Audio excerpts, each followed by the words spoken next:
السلام علیکم ګرانو دوستانو. نن به زه تاسو ته یو ډیر بد خبر درکم او دغه خبر د افغانستان لپاره د خطر زنګ د نړیوال جام کپ نه مخکې یوه تمریناتي پریکټیس لوبه افغانستان په استرالیا کې یو کلب سره ترسره کړې ده او دغه لوبه کې به افغانستان ماتې خوړلې ده.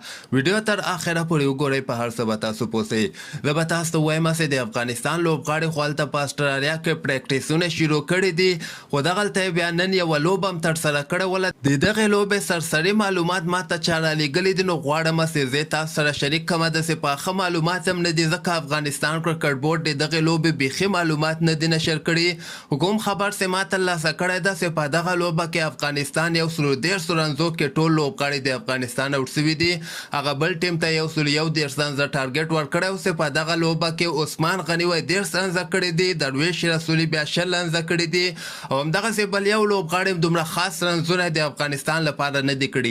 او بل طرف ته د استرالیا چې کوم کلب ده وایي دغه ټارګټ یې پوره کړی ده، 4 لوبغاړي اوټ سوي دي. په 18 اوور کې دغه ټارګټ پوره کړ. نوین الحق 2 لوبغاړي اوټ کړي دي، او دې نه علاوه رشید خان او محمد نبی بیا په دغه لوبه کې لوبه نه وه ترسره کړې. دغه نورو لوبغاړو ته یې موقع ورکړې وله.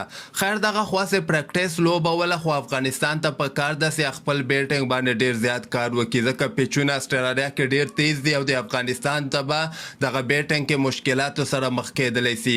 او بل د افغانستان کرکټ بورډ ته په کار ده چې مکمل دغه معلومات د کرکټ مینوالو سره شریک کړي. که هغه لوبې بایلې او که ګټې فرق نه کوي، خو باید معلومات پوره شریک کړي چې موږ ورنه خبر سو. او دغسې افغانستان دغه کوچ چې کوم هلته تللی دی، هغوی د افغانستان په دغه کمزوره نقطو باندې چې کوم دغه لوبو کې دوی ته معلومیږي هغه باندې کار وکړي.